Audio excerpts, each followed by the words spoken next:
So, yeah. What, this is episode 9, is it now? Um, isn't it 8? Yes, 8. I can count. Yeah, 8. That's the one. That's the number. Get ahead of ourselves.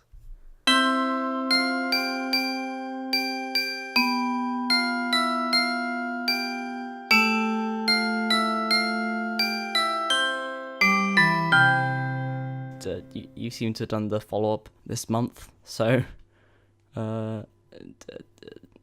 yeah, it's all yours. You have the stage. Oh, that's not really follow-up. I just didn't know where to put that. Oh. I figured we should mention... Oh, you got me. April Fools. I figured we should mention that, like our January episode was an accidental New Year's special. Yeah. Our April episode is an accidental April Fool's Day special. Yeah.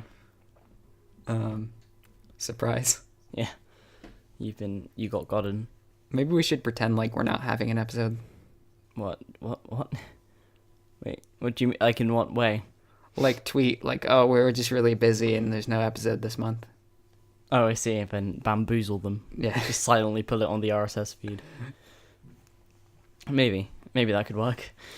Sabotage our own... Yeah, butcher our own podcast. Yeah. I mean, I guess that'd only be bad. It's not like we're making any money off it. It's true. But again, it's nice. Yeah, if we're gonna do that, it. we have to do it now. Can't wait until we our livelihoods depend on people knowing when new episodes are out. Yeah. Until we get 1,000 watch hours and I think it's 4,000. 4,000 subscribers? No, 4,000 watch hours and 1,000 subscribers. Yeah. Then we can start raking in the dough. Then we can start raking in like $4 a month, maybe. Yeah. Between maybe that we can split between the two of us. Yeah. So $2 or £1.50 a month. Yeah. Well, You can get a whole 15 bags of Haribo if you so wanted to. I don't know. We'll see how your economy goes by the time we reach that. No, okay. Right. Yeah.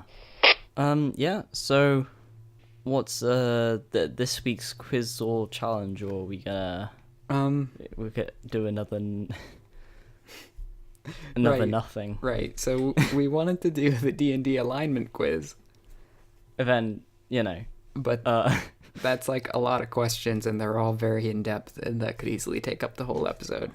And yeah, we've got too much other stuff to do today. yeah. I wonder if I could. No, maybe. I was gonna say we could maybe pull up our answers and then go over a few questions we think are interesting. But we probably should have done that long before. Yeah, we would have. Maybe next time we have our answers prepared, and then we can just run through it. Yeah. But as a stand-in, I mean, totally prepared ahead. Definitely didn't Google online quiz and find. And just pray. Okay, well, the front page of BuzzFeed quizzes here. Uh-oh. Okay, so we're going to be making fun of bad quizzes today? Number 1, what fruit matches your personality? Can I have link, please? We're definitely doing this. Or number 2, what dog breed are you? Oh. I've brought you a choice. Which one would you like to do this episode? I know. Am I feeling fruity or doggy? Yee. Doggy yee. Doggy. Doggy. Let's go dog breed, sure. As we're both types of dogs, right? Raccoon dog and dog. Yes, Labrador raccoons are a Retriever. type of dog, confirmed. Yeah. Well, they're a whatever. They're like dumb. I mean, brown. They're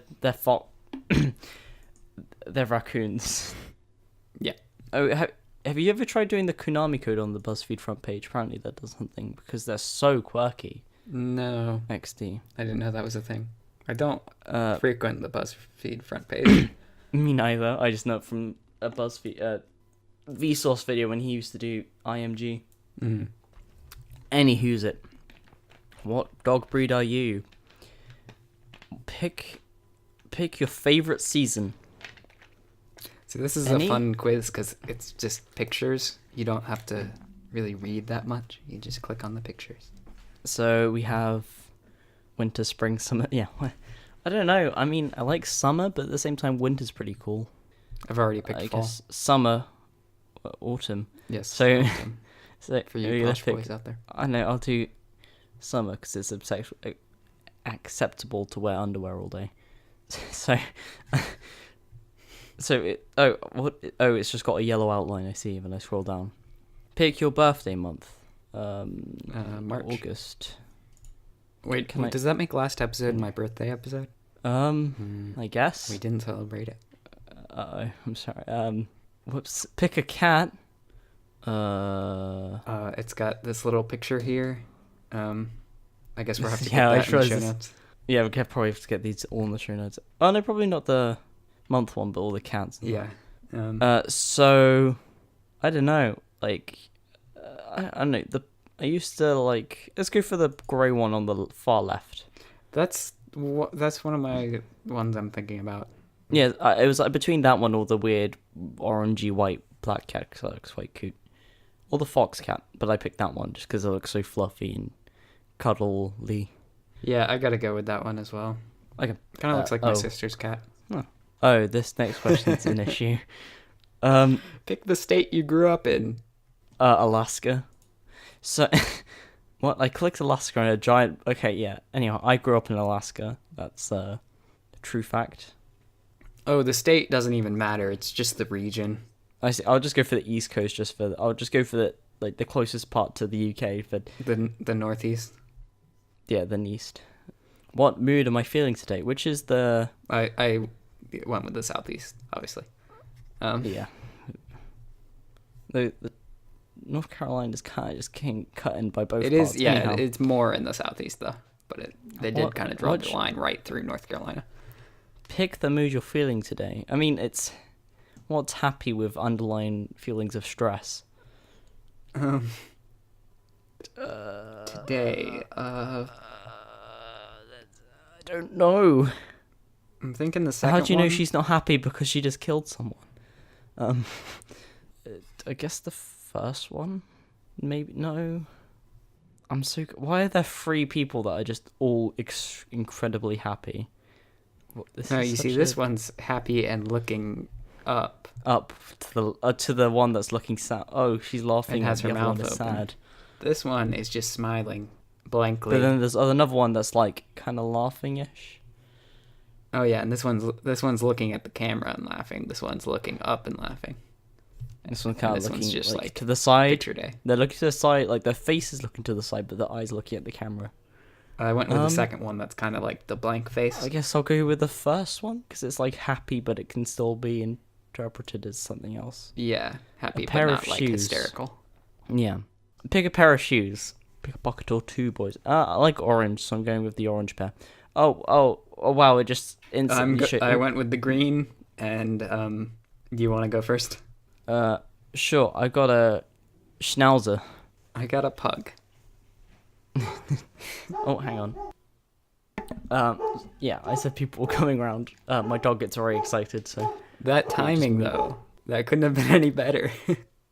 Some of that is totally getting left in. So yeah, I got lovable and friendly all the time. Sometimes you're a huge ball of energy, but at the end of the day, you're loved and appreciated by all. Oh, so, you know... You're friendly and... How did what type of shoe I like determine that? I guess what you like to chew on. I see. Anyhow, yeah. You're friendly and have a huge personality, even if people sometimes write you off because of your size. Wow. The world is your oyster, and you won't stop until you take it over. Well, I mean...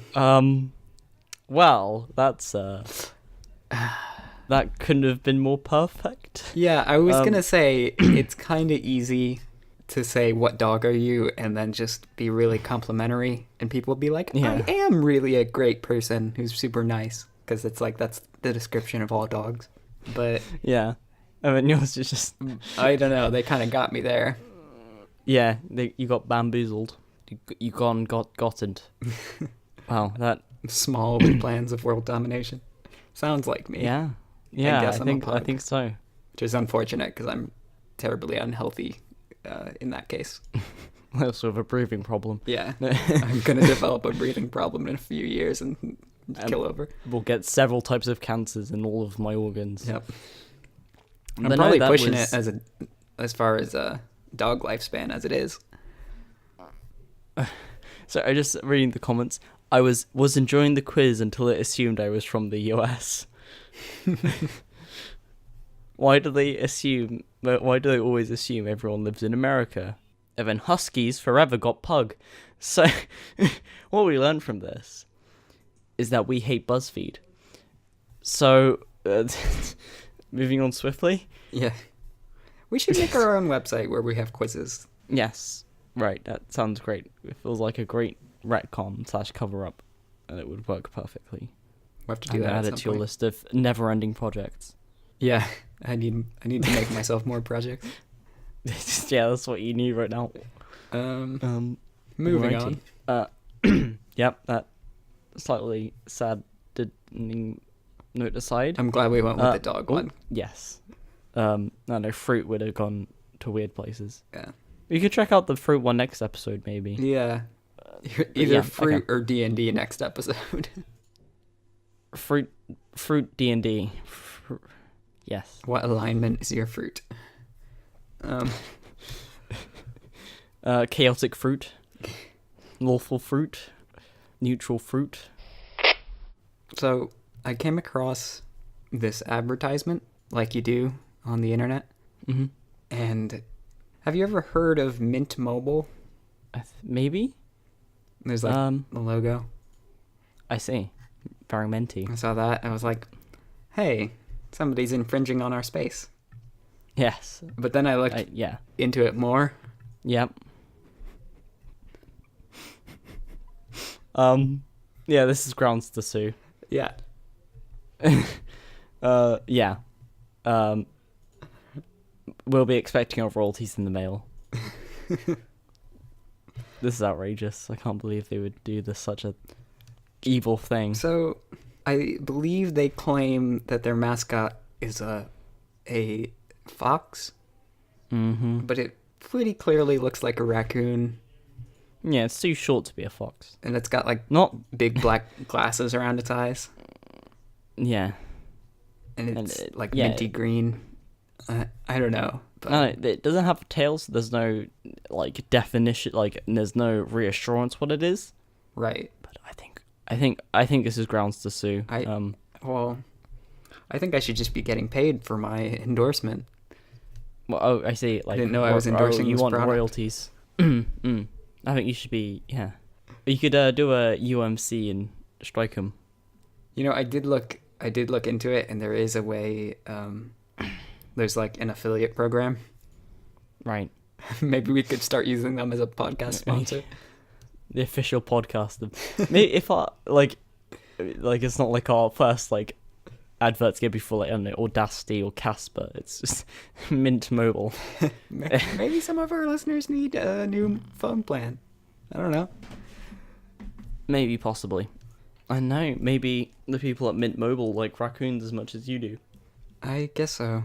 Just the crossover of like raccoon mascot character and Mint. Yeah, it seems unlikely. I guess infinite amount of monkeys on typewriters, you get Shakespeare. Yeah, I suppose. But yeah, it's just like even if it is a fox, there's still like a pretty close resemblance. Right. It's still two more or less like totally unrelated things that are very similar. So yeah, that's quite interesting. Coolio. Yeah. And now the great thing about this is that because I did look into it for the sake of the podcast, I am now receiving like these ads on pretty much every site. Yeah. Because they're like, oh, he's interested. He wants some mint. He wants some on his phone. Yeah. Or get him. sometime we'll win him round. Yeah. I'm okay with my phone plan, but I appreciate the interest. And I also appreciate seeing what is apparently fan art of me on pretty much every website that I visit now that has like ads on it. Our second official fan art. Yeah, that's a weird. Yeah, check out the show notes for that one. Yeah, not a spawn, definitely. But I mean, I don't know. Maybe they'll get in touch. I wouldn't mind. I wouldn't say no. Yeah, Wabo needs to eat. Well, so starting a new project. Octo Beta. Oh, sorry, Beta Octo. Not gonna say what it is yet, but okay. Yeah, I don't know. It's still in the idea process, but I just thought it'd be. Do I know what it is? No, it's not the other thing. I've kind of dropped that one because I think I made the other project a bit too big in my head too quickly. Right. So this one, I'm gonna work through the logistics before I do anything else with it. Yeah. So yeah, that'll happen. Where like you have a vision for a project and it's like, oh, this is like I'm gonna too pace big. myself with this one. Yeah. So I'm still in the ideas phase. Okay. But yeah, I don't know. I'll keep you guys posted if there are any major changes. No, I'm interested. You wouldn't hear anything about it until like 2 years and it's done. But yeah, I know. Well, if you feel probably won't be able to. Like you want to tell me off the air sometime, that's fine by me. Slides the tenner under the table. Or if you just want to torture me with the rest of the audience. But yeah, I don't know. Speaking of projects and Peru. Working on them too much / not enough. Yep. I've been trying to fix my sleep schedule lately. Right. I think I realized it was a problem because I was attempting to track how many hours I got every night, and I noticed it started cycling where I would get like 12 hours one night and 0 hours the next night. Oh, yeah, that's not a good. It was interesting to me for a little while. Like it was like maybe I could get onto some kind of weird 48-hour cycle. Oh no. But oh dear. I don't think it ultimately panned out because when you're tired, you're not very productive, and that's a very bad. And then I find when you sleep too much in a row, you're also not productive. Yeah, right. Yeah. So I guess I was wondering, how much do you sleep, or like do you feel like you have a good schedule? I have a good schedule, I think. So weekdays, because of school, I have to wake up about 6:30 a.m. Right. Which I normally I get ready to go to bed at like 10, get into bed, and then probably fall asleep around 11, or 10:30, 11ish. But then weekends I kind of stay up a bit later and then sleep in more, and that seems to work. But yeah, I've got a decent enough sleep schedule. I know it could be better, where I could be more consistent at the times I go to bed and actually like be disciplined with like no technology for 90 minutes before sleeping and reading and etc. etc. But I think what I'm currently doing, which is just sitting in bed until I feel tired, then putting on a podcast to gradually put me into slumber.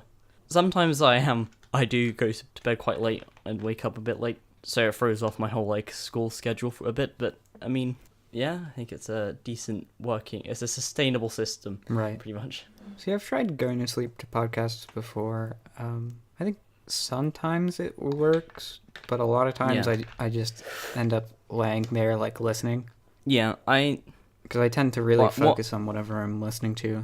Yeah, what I found was helpful because what I sometimes do is I will just roll over to my other side so I can't hear the podcast that well. So my brain kind of just tunes out. Or what I used to do, I used to have this app on my phone which would play like rain noises, or I think I had this whole elaborate thing where it was like a cafe playing smooth jazz in the background in the rain, or it was something like that. And then I got the app on my new phone, and the developer decided to make it, because there were already ads on it, which was fair. Like there would just be an ad on the side or on the bottom, or right. You got to support a free app. They made somehow. this one. You had to, I think, pay, like, you did have to pay, which I probably would be willing to pay it, but it just annoys me how sometimes they would play an advert right before your noise, so it's like you're really struggling to sleep one night. It's like 11:30.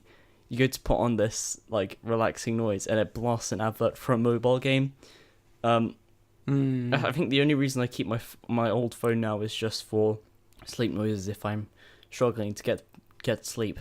Right, because it's got the older version on it or something. It's got the older version where everything is free and everything. Nice.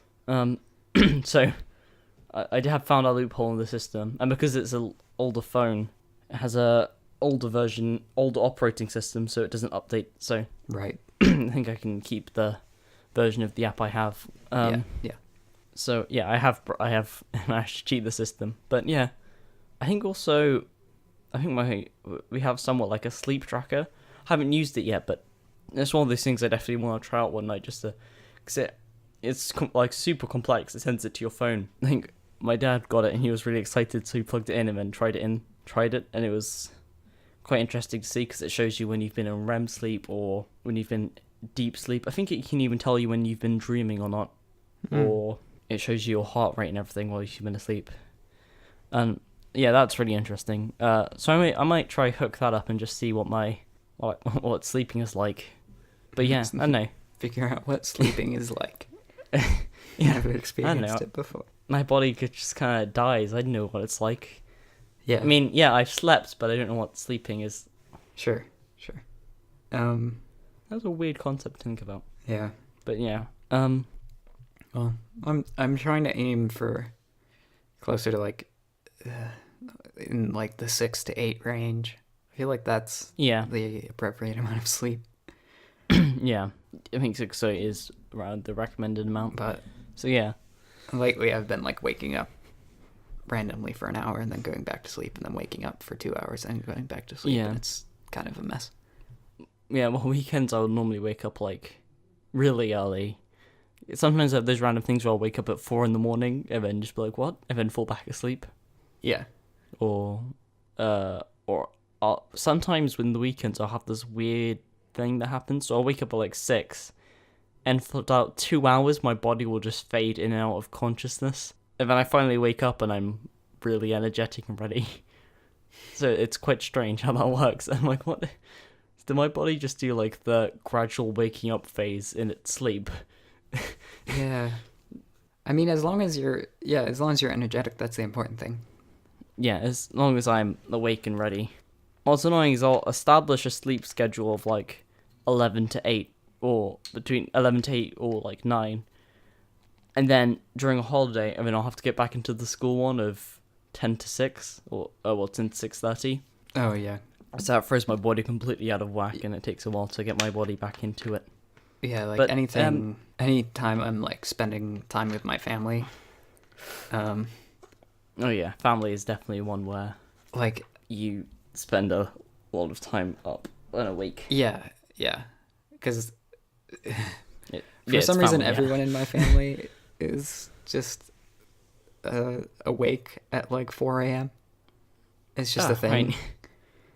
Yeah, I mean, like it would be very common in like the house I grew up in. The hero household. Yeah. To be awake at 4 a.m. Wow. That's. Yeah. And like not just me and my siblings and whatever friends are hanging out there, but like also like my parents and stuff, just like hanging out. No one even like thinks it's odd. It's like, oh, what time is it? Oh, 4:30. Ah, okay. Yeah. Yeah. I think the least I've stayed up was the 4:30, but it was because I was just incredibly ill. Oh, that was not fun. Remember I watched The Muppets, I felt better. And then it ended. So you've never actually stayed up like 24 hours or whatever? No. I guess that's not like a normal, healthy human thing. No. No, I haven't before. Mm. I've probably been close to it.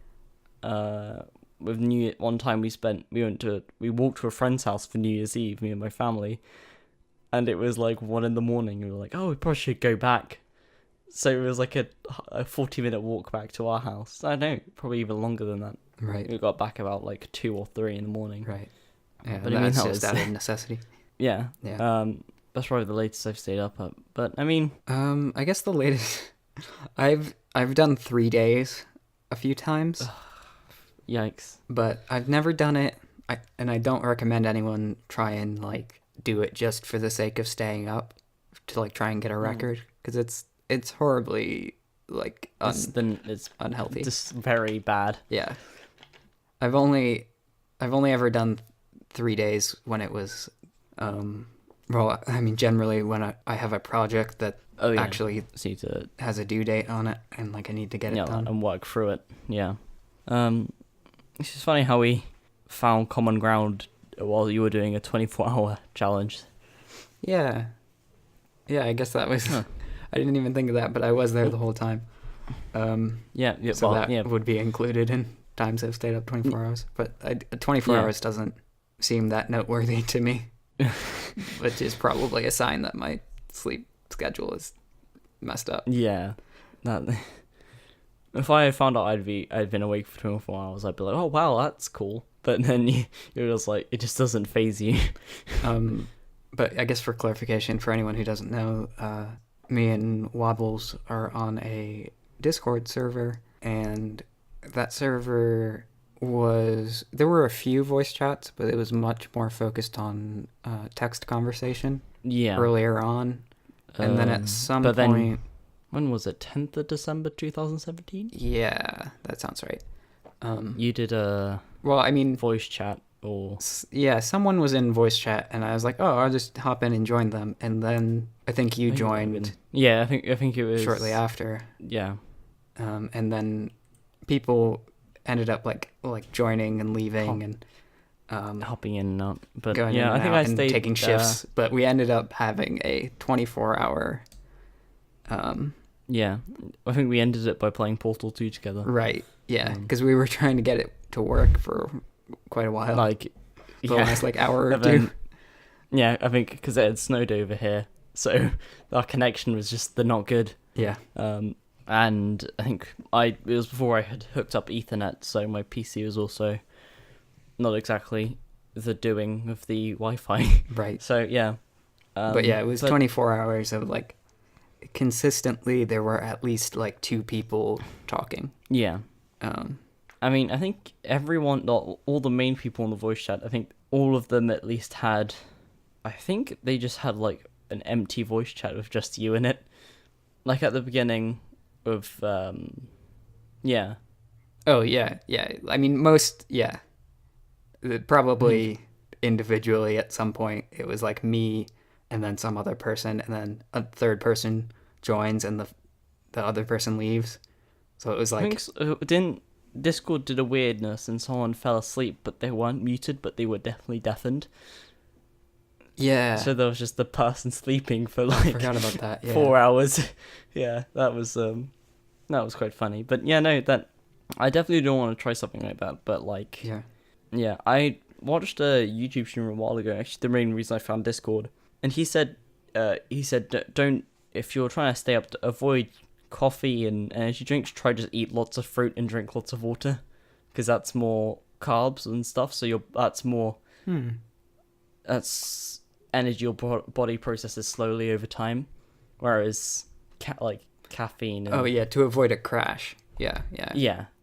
Not to be immortal, or you just drink 4.5, 5 hour. Oh no, 4 and 4/5 of a 5-hour energy. I'm not sure that's how that works, but sure it is. Look, I'm not a doctor. Or 2.5 10-hour energies. But yeah, that was a good time. It was yeah, it was interesting. I feel like everyone on that server really got to know each other better through that process. definitely. And it became a much more weird regular thing. Yeah, whenever new people join a Discord server, it feels like I don't exactly know them, and then when I join the voice channel, like, oh yeah, this is a living person with feelings and the emotions. Yeah, like a personality, not just like words. Text doesn't exactly convey that all the time. Yeah. But yeah, at least not as like immediately. No, yeah. Yeah. Yeah, that was definitely quite good. It was cool. We also, like, I think I played music for a little bit. And I know we watched something at some point. Did we? Yeah, I don't think Maybe you I were there wasn't for that. No, I was. Yeah. I think we watched, like, the first episode of Avatar: The Last Airbender. Oh, right. It was. There were many things Right. which happened in that That's chat. probably during when I was sleeping then. Or We learned that without Ainz doesn't having- know anything about Harry Potter, but in the most hilarious of ways. yeah. In that I was quizzing him on Harry Potter knowledge and encouraging him, even when he got the wrong answers. We found out I was an evil dictator in charge of when I was put in charge of a city. Yeah, What else? Whittler. Yeah. Um, Trying to think what. There was many quotes. oh yeah, the whole quote culture. Quote culture. Yeah, that was it. That was great. That was 'cause the we would origin just say of it, yeah. lots of dumb stuff. Where someone is listening in text chat and just It catches something. catches a quote and takes it completely out of context. Yeah, which has also now led to a completely just different Discord server where they document all of them. Mm-hmm. And But I've seen it spread into some other servers as well. Yeah. But it all stemmed from that point. Yep, and we started quoting, guys. Nutty a quote. specifically, the slime. You gotta Yep-a-room. give credit for that one. Yeah, negative nutty. Well, this wasn't on Uh, our show notes. Do we want to get back to task? Sure, just bring it back around. All right, so as of recording this, on Monday, so because this is Saturday, in 2 days, I'll be starting my the end of like exam things, weirdness. Okay, so you do want to talk about that. I figured you Yeah. would because you said it depends on how grump you are. And you picked the smiling face on the quiz earlier. So you can't be too grump. Yeah, Because there were plenty Well, of grump faces you could have picked. I could have picked a grump, but I picked. That's why I said happy with a that could be misinterpreted. Right. But no, I don't know. It's just I don't know. I just find it really weird how the exam do. How do the exam do? I probably had a point when writing that, but it's just I don't know. It's weird how people have this mindset of like they have an exam coming, so they will just drop everything for it. Mm-hmm. I definitely haven't done that, and but yeah, I've never like, done that. But I I know what will- you're talking about. I will still keep. I still do like. I don't revise as heavily as some people I know do, where they will like, not like come out of their room until they finished revising, and I'm more casual revision. Like I will sit down one night, look over a subject, learn it, and then come back to it like a week later and stuff like that. I don't like the approach the school has of tests, or it's like, oh, you should just be like non-stop like your eyes should always be glued to some form of education. Yeah. I always thought the point was to learn as you go. Otherwise, why Yeah, are you having classes? But they mean learn as you go, but like revise also as you go. Yeah. Like, Um, why would you have to go to class every day if all that matters is the exam at the end of the year?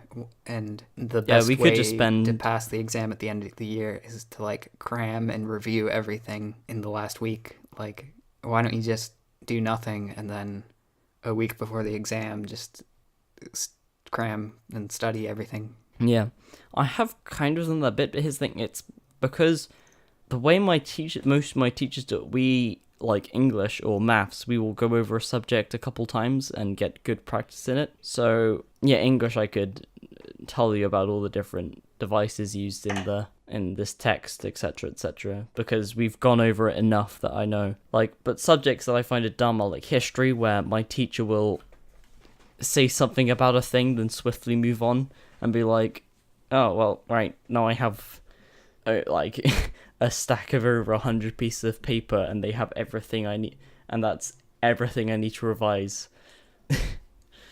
Right. The issue is I can't exactly put time to revise, because whenever I'm like, okay, I'm gonna set aside to revise, the teacher's like, oh hey, yeah, we need like from 4 different teachers need 4 different essays, or it's just like stuff like that where it's just irks me, because like, we need to be studying this, but you're still setting us work on the thing that isn't gonna help us.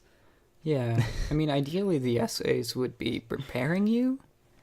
Like, yeah, I guess you'd be writing an essay on something which is gonna be on the exam, but yeah, one thing that's really annoyed me, my history teacher this week, I think Wednesday, we were writing notes, and then they finally just like did a ... and it was like, that's up to what you need to revise to, and it's like a week right before we need to do the exam, and you're telling us that's how, like, from here that's when we need to revise everything. It's like, oh, that's great. Cool. Yeah. Yeah, that lovely. Thanks for that. Maybe if we spent less time writing essays, we probably could have got through the work and a lot quicker, then done all the prep. I have no advice in this area. Yeah, I'm done heckled in the Smoopy. So you're fun tussled. Yeah, I'm fun tussled. I'm done again. heckled in the fun tussle hole. Yeah. And it ain't good. Hey, I used your catchphrase that time. Look at me. Yeah, well done. Here we go. Now it's officially a word. Yeah, I'm the sort of person that shows up the day an exam is happening and doesn't know that it's happening, and then it's just like, okay, and then I sit down and I do it, and I usually do well enough. Like, I'm very much not outstanding, but pretty good. Yeah, my test, like, I think my work with throughout like the school year is pretty average. Oh no, but I think it depends on the class and the teacher and like, depends on the. Sometimes my homework isn't the best because I strongly dislike homework, so I won't put too much effort into it. But then I'll get a great exam score and like, oh wow, you're actually surprisingly competent. Yes, I just don't like doing things at home because I have things to do, places to be. Yeah. So, I don't know. Yeah. But yeah. I mean, I've definitely had like tests where I'm not even aware it's happening today, and then I show up and I like do better than everybody who was sitting there studying for months. But I've also had and that really makes living people off mad. Red Bull. Like I was sitting next to one guy one time who, yeah, it was a fun time. But the worst thing is you get the exam score. It's like, oh, I did terribly. You look over and it's like 96%. You're like, oh, okay, great. Yeah. Thanks. Cool. Thank you. Thanks. And you're sitting there with like your 87. Yeah, imagine that, except where you look over and you know the guy next to you did no studying or like didn't even read the book or something. Like, it's just like, oh, cool. I just guessed. But doesn't even know how to read. But yeah, look, a lot of times you can figure out the plot to a story based on what the information the question gives you. It's like, why did this character react that way? And then you think, okay, why would a character react that way? And it's like, oh, probably because of this. And then you just write that down. Sometimes it's right. Until you're experienced. But I mean, I've also totally had tests where the questions are much more like detail based. Like sometimes some history exams are like, what happened in this year? What was the name of like the king who did this? And it's just like, I have no idea. I'm sorry. I'm gonna fail this. So I mean, history exams now, we do weird ones. Main reason I'm not picking is a GCSE. See earlier episode. I don't know. It's like the test is 3 different essays. I think 50 minutes. I think it's 50 minutes in our case. In the case of how my school's, because this isn't an official exam. This is just see what you get so you can better pick your GCSEs. Okay. But the history one, it's annoying because of how it works of writing 3 essays. You don't know if you're going to get either like 40% or 80% because it's marked in such an arbitrary way of just, oh, did you include this fact maybe, or mention this, or mention the question in any way, or it's just like, what? Like, what's the... Sure. Yeah. I mean, essays are always pretty variable. Like, yeah, they are a better way of testing your knowledge because it's like you're saying this is what I can tell you I know, not right. this is what It's a I can't tell you it's this. a better test of like, do you understand the information and can you Yes. articulate it? Yeah, and luckily all the essays are gonna be on a similar time period, but so yeah. So you can just review that just, time period a bit more thoroughly. Yeah, but we've been given 4 separate time periods, so we have to, and all of them are like several pages of notes each for like 40 not 40 10 different dates on each of them. But it's still, I don't think dates would be that important though in the I think it's just saying, oh, John Johnson helps the Vespucci Revolution because of the Great Ding Dangle War in the 1920s. Right. It just feels like the dates at that point are just bonus points. Yeah, I feel like that's a bit showing off. Yeah. To know the exact date something happened, but I mean, it wouldn't hurt, I'm sure. See, but I tend to do well on essay questions, and I never put dates in my essays, so I don't think it's that important. But there's obviously a balance, like studying nonstop to the point where you don't have a social life or anything. Yeah, is not always good, healthy. But yeah, also you probably shouldn't strive to be like me, where you're like procrastinating to the last possible second and then staying awake. There's one for 3 extreme, days.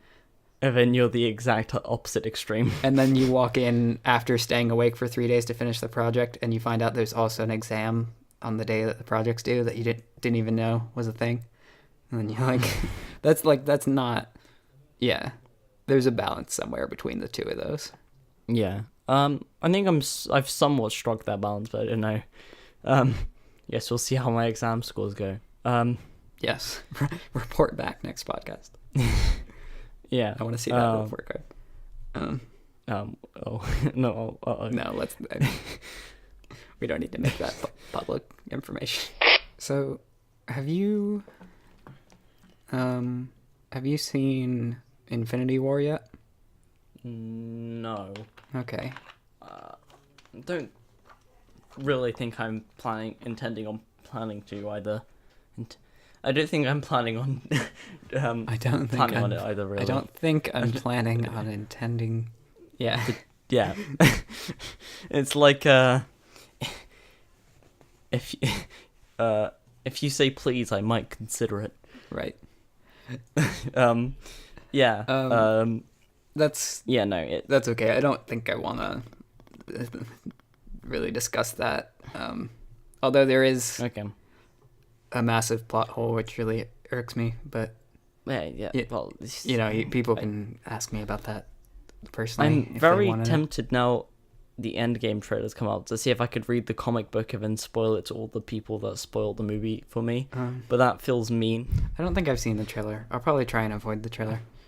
But yeah, fair enough.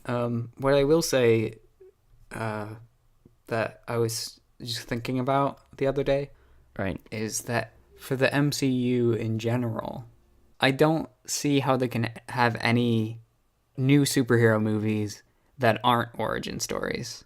Right. At this point. Because if you think about it, if there was, like, the Fantastic Four, they now have the rights to, since Disney bought Fox, which is crazy. Yeah, that is hard to get your brain around. Yeah, and like the X-Men again. Yeah. Yeah. Like, I don't see how they can introduce those into the universe without making them origin stories.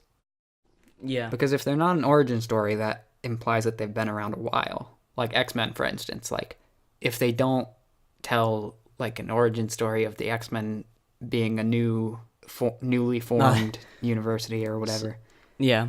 Well, they kind of did that. Deadpool, is that official Marvel? Well, that was again with Fox, so I don't know if it's actually okay. been accepted into canon. That's the one series I could see actually getting accepted. Yeah, I was gonna say because the X-Men is in Deadpool. I was trying to remember Yeah.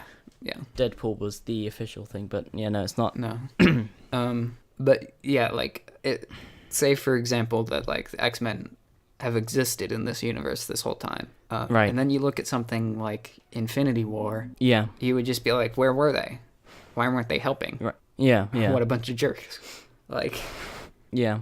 And like they definitely should have showed up before the first movie ended. And there's no way like the end of the first movie is gonna affect like literally everyone in the X-Men.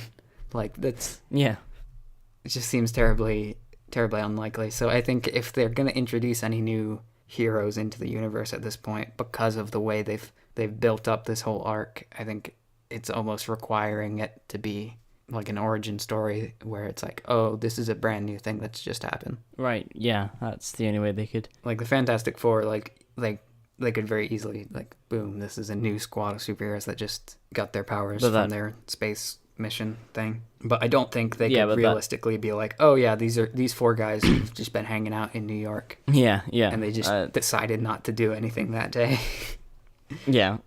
So with this whole mega super duper universe, they've kind of just dogged themselves into a weird hole. Yeah, I think it was kind of inevitable, but yeah, they've boxed themselves into to only the select amount of heroes. Yeah, or if they're gonna add new heroes, it has to be they have to show like the origin. Yeah, of course.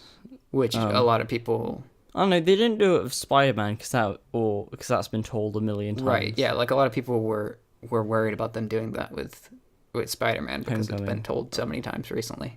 I'm glad they got Sam Raimi and... Yeah, I'm glad they got him in before this whole Infinity War stuff kicked off. They got him just in though. Because now they're imagine adding if they Captain Marvel. Yeah. And then they tried to do that, then everybody would be like, okay, there's like big parts of this fight happening in New York and like the world in general, and all these superheroes are gathering to fight this thing that's like threatening the universe, and Spider-Man just chickened out or what? Like, like there's no good way I can see to write around that other than they have to tell an origin story. But then like you get to a point where it's like, where is every possible superhero ever from anywhere? Yeah. It's like, oh, where is... I don't know. But it's quite weird. Well, for like smaller stuff, you can just assume they're busy or they don't know about it or whatever. And that, I think that like works well. I was saying maybe Age of Ultron, but that was quite big. Yeah, Ultron was somewhat big, but it was also like... it was like an Avengers like thing. Civil War and the Captain America movies that have all the other heroes and make sense. Just because they're quite minor affairs. Like there could easily be people that existed at the same time as the Civil War stuff was happening that they just didn't get recruited to one side or the other, you know? Yeah. So. But I think something as big as Infinity War, it would just be weird. No, they can't add anyone else really, unless they're like, oh, this is a new Unless they thing. start it after that point, like a new origin.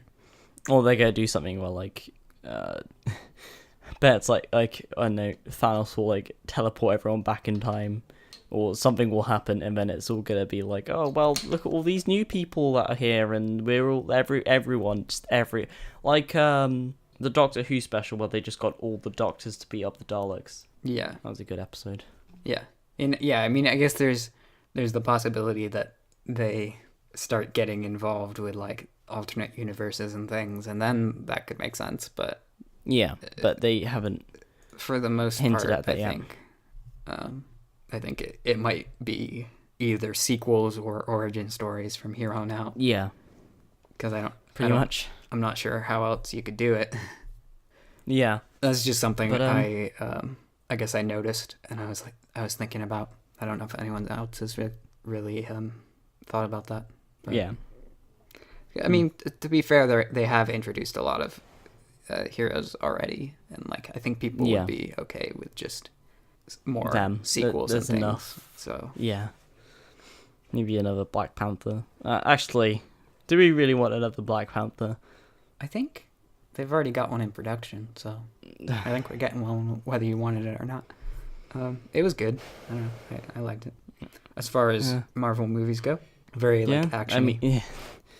As far as Marvel movies go, well, sorry, I very much am in a phase of not liking Marvel movies. They're kind of samey, and they're not the most they're not the most like deep artsy. Yeah, it's not as like I do want to probably read the Marvel comics, because those are a lot more. They seem a lot more not like interesting, but as in like actually probably a bit more interesting. But they're because they're more in depth. Lots of them. Yeah, there'd be lots of. I think any written material is going to have more information than like a 2-hour movie.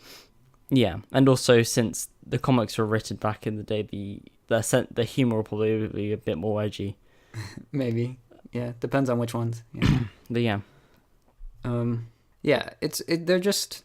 I don't think they would ever make the list of like the greatest, most groundbreaking films of all time. No, they're not like. But they're they are in the sense that they're like big blockbusters that have lots of big name stars and are very action packed and sell a lot of tickets. But they're not like. I think that's I get what you mean. They're not like any individual one, especially is like it's okay, but it's not like, oh, that was the best movie ever.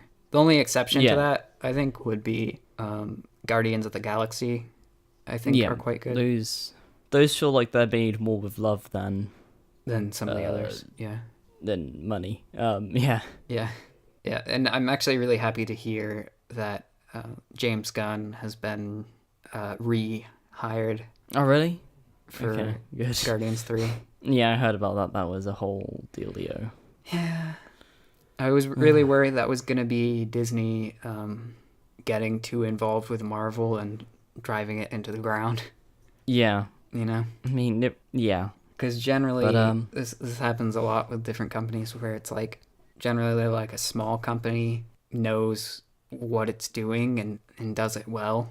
Yeah. Like Marvel is very good at being Marvel.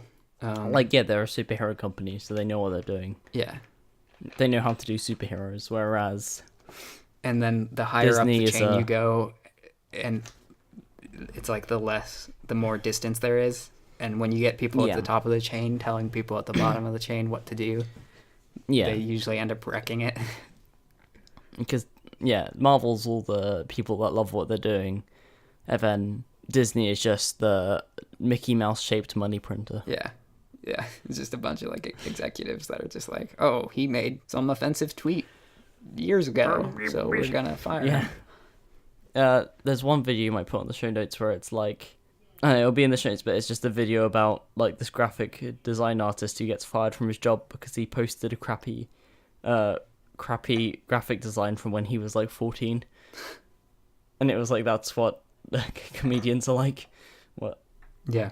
It's like, see, your graphic design wasn't as good when you were younger, so therefore we're firing you. Great. See if I could find the video. It's lovely. It's like a comedian like, oh, your joke wasn't as good when you were younger. Yeah. It's the same thing. It's like, well, if you're a comedian, your craft is your jokes, in the same way that like if you're an artist, your drawings are like your craft. Yeah. So it's a bit like like someone tweeted a bad joke that was like in poor taste when they were 12, and someone doodled, or it was like an in joke with friends or something. Yeah. See if we can find the video. But yeah. Yeah. No, it's pretty dumb. I'm glad they've rehired him, because it's like, he literally what made that series a success. Like, pretty much. Such a weird, oddball group of characters that like should not have been. I mean, as it is, Marvel, it's interesting to look at the initial Avengers. I would say are a lot more like B tier heroes. They've become, because of the movies, they've become like A tier. Yeah. I would say Iron Man was definitely still.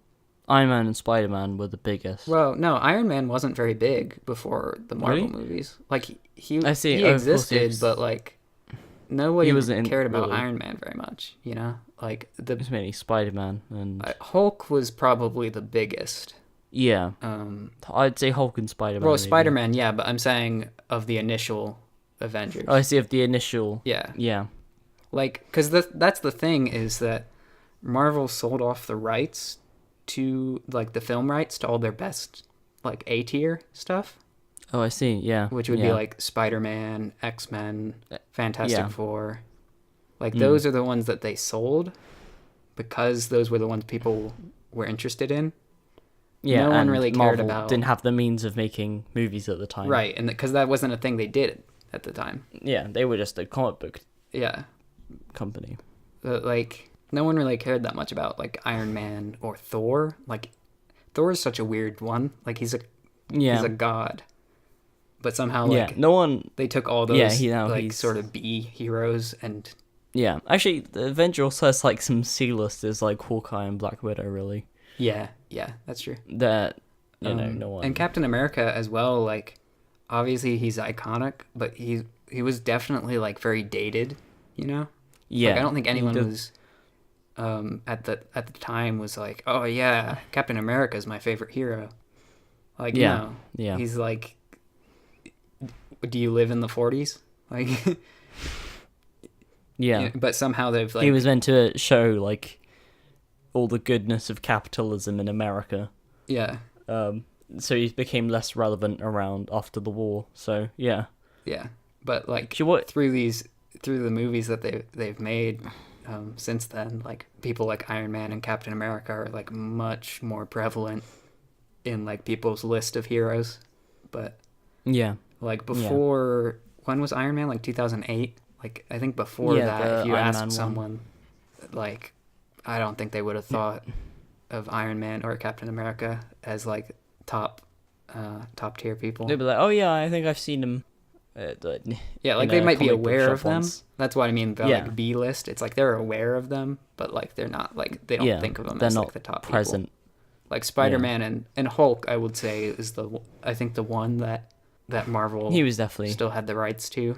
Yeah, I remember, like, before even all the movies, you could get the big Hulk glove things, the Hulk glove toys. Yeah. But yeah.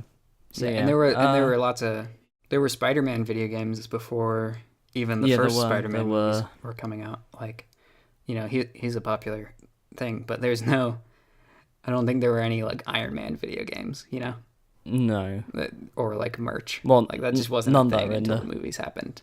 Yeah, I don't think it's that many Iron Man games. No, I mean, actually, there are the Marvel games. Yeah, like it's more like any Marvel stuff is gonna have Iron Man in it. But that's another, I guess, interesting thing I was thinking about with Marvel recently. It's like they really, it was like they sold off all their A-listers and then except maybe Hulk, and then they, like, built up all their B-listers into this awesome franchise and then, like, started rounding up their A-listers again.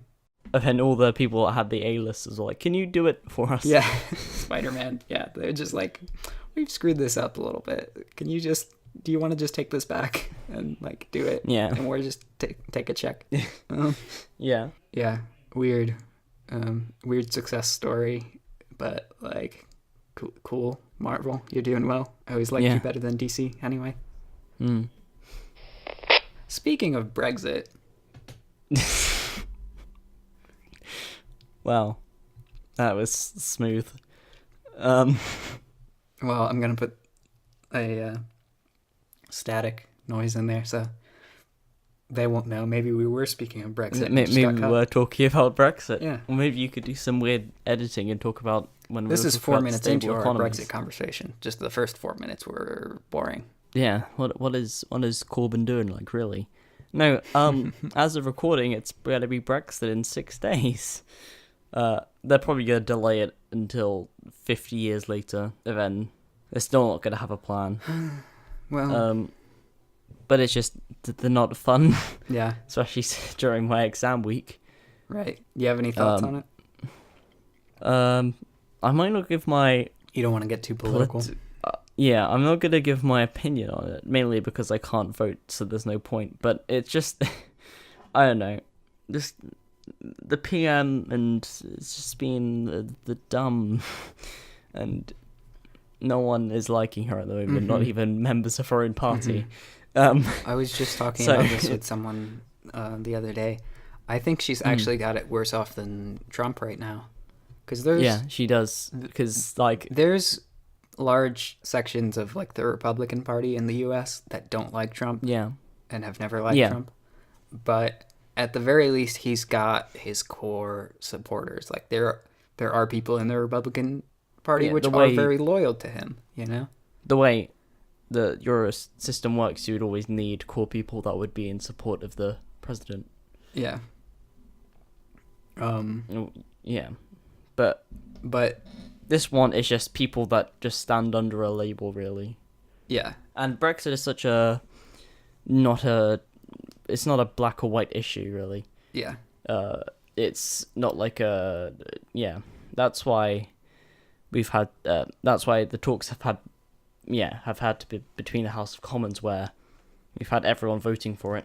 Right, but Theresa May, it's like I know she's like, of course the opposing party doesn't like her, but I don't think there's anybody in her own party who likes her. Like I don't think she even has from what I see, it doesn't seem like she even has paid off anyone loyal. Like or unless people have been promised, like been paid extra to vote in a certain way. Yeah, like her own party tried to kick her out, and she said, well, no, the opposing part. Well, everyone tried to kick her out. Well, first her own party tried to kick her out, and she said, "I'll step down after this term or whatever if you don't kick me out." And they were like, "Okay, I suppose." They're like, and then everyone decided to kick her out. And then then like they had another vote to try and kick her out from the opposition. But enough people were like, no, just keep her. It's fine. But I think that's when it's like, it's like, if we want to kick our own people out, that's one thing. But like, if you're gonna tell me what to do, it's like I like the opposing party even less than I like my own prime minister. Like I think that was their attitude. So like, that vote didn't go through either. I don't like her, but I don't like you more. Yeah, I think that was like the only reason that vote didn't go through. Yeah, but it also as well, she said something like, we are trying to deliver the Brexit the people voted for. The thing is, we only voted yes or no. Yeah. We don't know, we didn't vote on a type. Everyone had a different idea of what Brexit meant. She's now claiming to be a mind reader.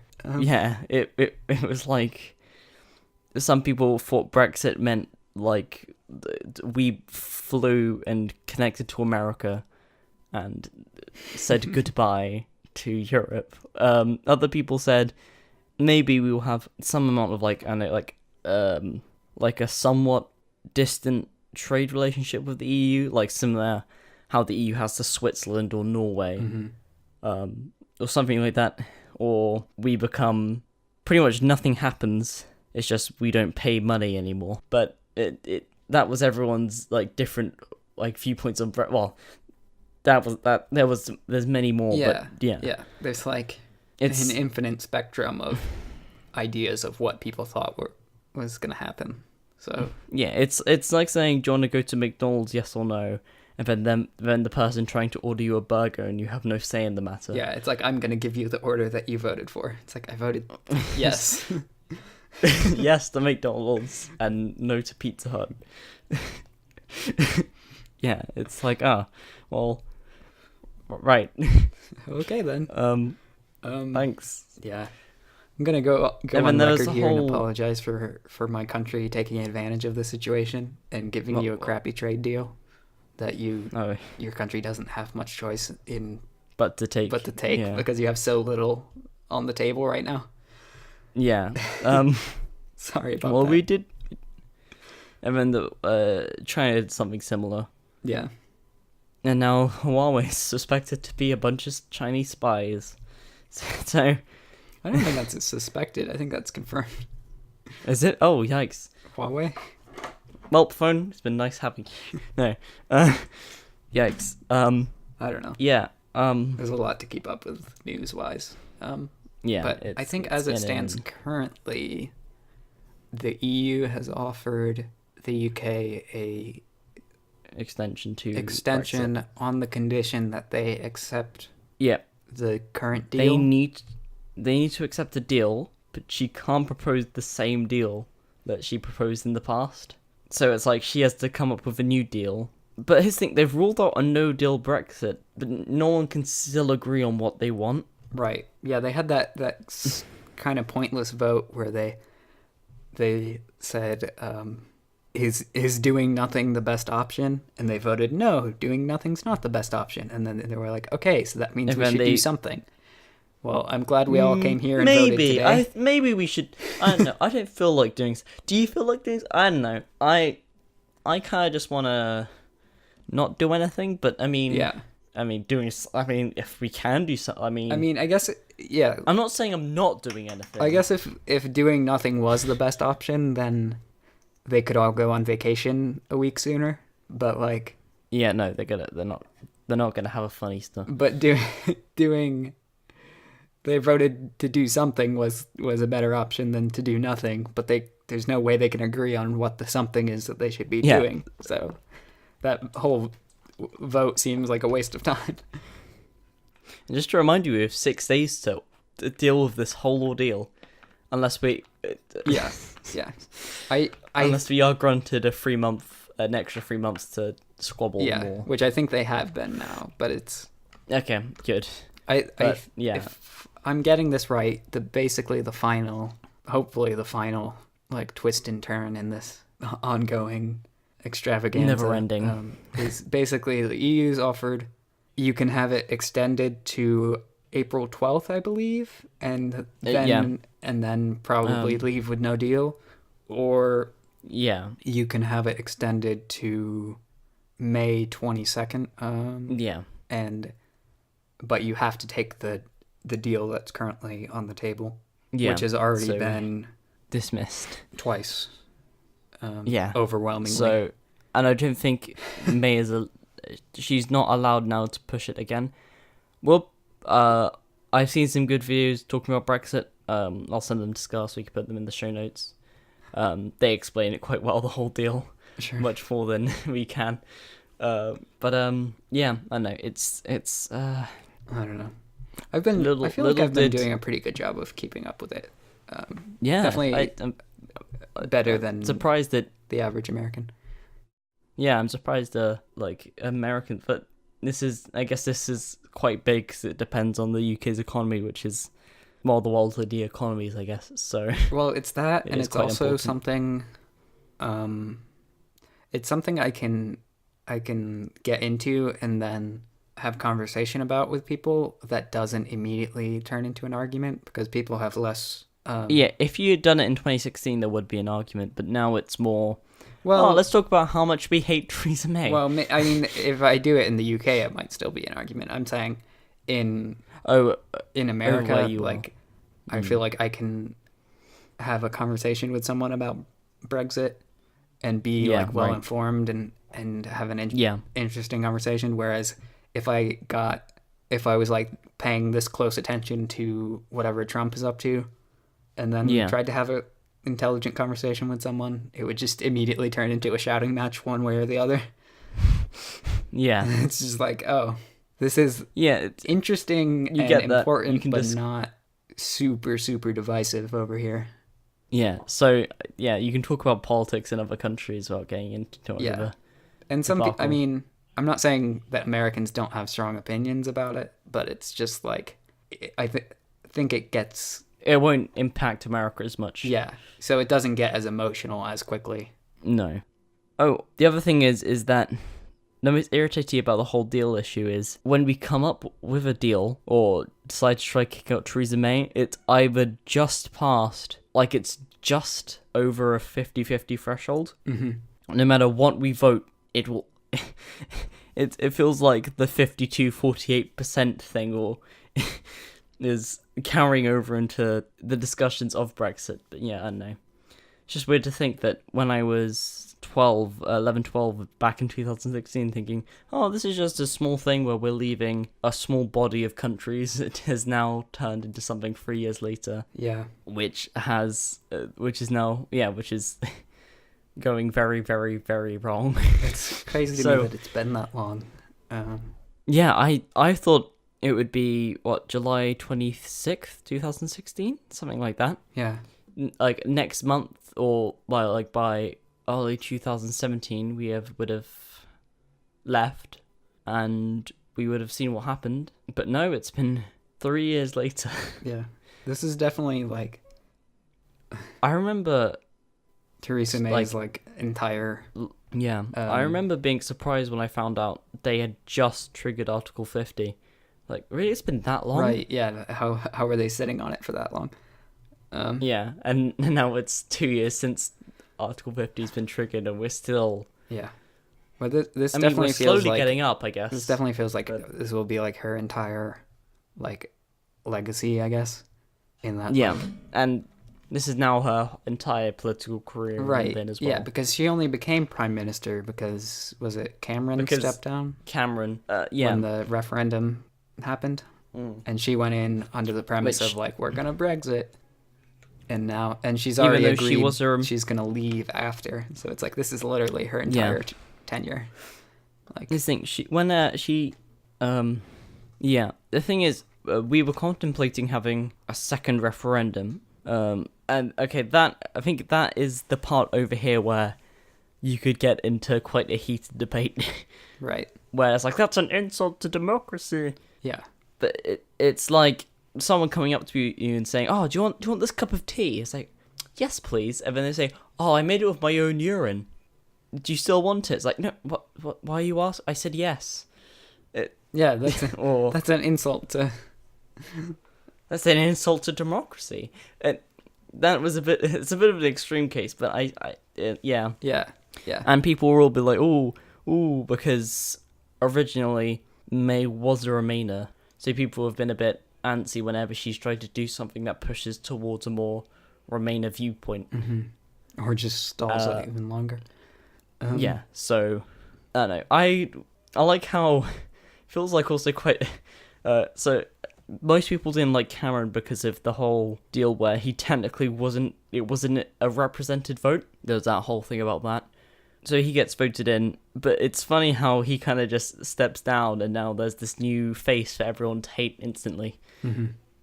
He ducked out of there. He was like, oh, yeah, that's not what I thought would happen when I did that. Yeah, I'm good. Thanks, bye.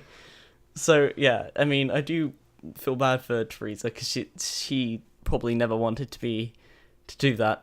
Yeah, and now she's got no one and now backing her. Now she has 63 million people looking to her for hope. Yeah. So she's she's the country's scapegoat, it seems. Yeah, pretty much. If you read any political newspaper, you will either see something mocking Theresa May or Jeremy Corbyn. Mm-hmm. Depending on the angle of the newspaper. Right. So I do feel bad for... I don't know, this kind of just makes you think oh man, we all hate politicians, but you do feel sympathy for them at times. Yeah. Where everyone hates them. Yeah. Even the people that are meant to be respecting them. That's the thing. That's where it's rough, is there's not even a faction, as far as I can tell, of really her supporters. It seems pretty much everyone in her party is everyone grumbling that the deals are no good. And everyone has their own idea of Brexit, so it's a mess. I think at the end of the day, if I had to put money on it, I think at the end of the day the country's going to accept the deal from the EU. Yeah. We're probably just gonna take it because we can't be bothered to keep with this back and forth. I think everybody's complaining, hoping that it'll convince them to renegotiate and offer something better. Oh, that's terrible. I'm never gonna take that. And then okay, well, here's one slightly better. Will you take this one? I think that's what they're hoping. But the EU is pretty clear that they're we just don't care anymore. Like, if you want to leave without a deal, that's up to you. That's not our problem. Yeah.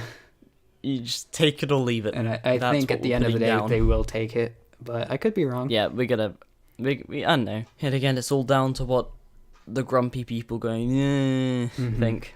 Yeah, it's just, are they legitimately super grumpy, or were they kind of feigning grumpiness in the hopes that they would get their way, and then when they realize it's not going to happen, they actually get grumpy. They take what they can get, or are they just going to actually get grumpy and be like, well, if I can't get my way, then we're just going to burn. Yeah. Yeah. Actually, the person I feel the worst for is the guy who has to sit in the chair and tells people off. Oh yeah. What's his? I forgot his name. But he's like, order. Yeah, I feel bad for him because he has equivalent. He has to shout at people when they're being unrowdy. Mm-hmm. I think you could hear his voice at the end, and it's actually quite tired and strained. I think every. Actually, funny thing about that guy, his dog is named Order. So he'd be in the park, Order. His dog shows up. Hello. Yeah. Wolf. Yes, I can politic. Bork. Wolf. I don't know. It's weirdly similar to, at least negotiations wise, it feels similar to the U.S. government shutdown that. Oh yeah, the shutdowns that we keep having every so often. Yeah. Where basically the Republicans and the Democrats can't agree on a budget, and they put it off until it passes the deadline, and then they have to shut down big chunks of the government until they can get a budget passed. Yeah, right.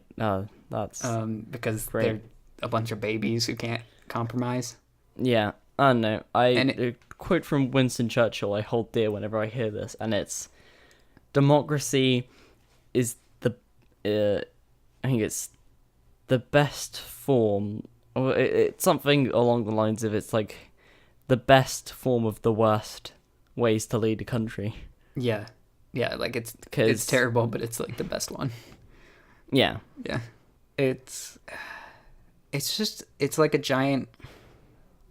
Negotiations like that are just like a giant game of chicken. But in the U.S., it's like, if neither side gives and it passes the deadline, then like both sides look bad, because it's like, what are you guys doing? Why can't you agree? Yeah. And they each try and blame the other, but it's both of their faults, and it hurts both of them. Whereas if the EU and the UK Parliament can't agree, and they prolong the game of chicken past the deadline, the EU's like, oh well, business as usual, and the UK Parliament is just done, like, no deal, sorry. So I think it's like a game of chicken, but it's one they're never gonna win. The endless game of chicken. And you can prolong the deadline to keep the game of chicken going, but at a certain point you need to be the one to give, because there's no downside for the EU. Like, if they don't give, oh well. Like, I don't know. It's not like in the US with the budget, where they're more or less equal footing, and if they don't agree, it hurts them both. It's like, in this situation, if you don't agree, it just hurts one side. So that side's probably the one that needs to give. But British people are known for their stubbornness. Yeah. So we will see what happens. But it's entirely possible by the time the next episode comes out. We would have left the EU. Hopefully with some form of deal. Yeah. If not, I will be recording from Canada. So stay tuned. Well, I don't think it's gonna be the apocalypse, but no. Well, at least you know what, we'd be in the same time zone, so it'd be easier to coordinate things. Well, yeah, I suppose. Well, yeah, definitely. Yeah, I don't know. Quebec sounds fun. Sounds like a nice place. Practice your French. Oui. So, I don't know how to bring this up. So Speaking of seamless transitions, yeah, no, not just the transition. I just don't know how to. I see. So like, you have a lot of nicknames. I do. In that Wobbles is fun to say, and you can, there's Wibbles and Wobs and Wibs and Wobs and Wubs and Wabble you. yeah, Wobbert, Wobbert, Wibbler. yeah. Wibbler. Have you noticed anything unusual about that lately? I mean, I've been seeing a lot more Wabs, maybe. I don't know. What do you know? So No, if I told you there was a grand conspiracy afoot, you'd be completely surprised. maybe yes, maybe. Is that? Hang on. I think I'm connecting some dots. Was it last episode you mentioned a giant conspiracy going on beneath your nose? Well, I might have been testing the waters. Right. See if you had been rattled at all. No. The way I don't know, I kind of stopped, like, threw it off because the way you just brushed it off. Yeah. I think it might have been too elaborate and not blatant enough. Don't worry, I do stuff like that all the time. Yeah. It might have been too subtle. I won't say it's been a complete failure, but there has been a conspiracy afoot. I'm coming clean. What are you conspiring against? It's Okay. known as Conspiracy 626. Right. There. See no reason why. I came up with the idea of using different variations of your name based on the time of day. Huh. And so I don't know how this developed in my head. I think I was thinking, I wonder if I could do like some subconscious conditioning in some way. Right. Or just freak you out and confuse you. And it seems like neither has really happened. No, I'm one of those people where with my real name, there's many shortened versions of it. Mm-hmm. So people will ask me, "Oh, do you prefer this one or this one?" I'm like, just call me whatever. Yeah. So I'm used to being called at every different variation of my real name. So you just brush it off very quickly. Yeah. So this was no different. Yeah. When I did a TTT episode, my co-host asked me, "Oh, how do you want your name pronounced?" I was like, "I don't really care." Yeah. I did. It's just as long as I can recognize my name, I think that's what's important. I did involve a few minters in this, and because I thought maybe is that what we're calling them? I don't know. Is that what we're calling them? I mean, I think you just made it official. Oops. But I think unless you can I was thinking like maybe just me by myself. Like I might not talk to you enough for you to notice a pattern, but maybe you would be tipped off to something weird if like 3 people in a row called you Wibbles. Right. But I see. It didn't. I know. I feel like it's just something like the person above just reads like, oh, that's what we're calling Wabbles. That's what we're calling him now. I have noticed that, but I brushed it. I was like, oh, people have done stranger things. Yeah. Like change our profile pictures to the same dog because we wanted to. Right.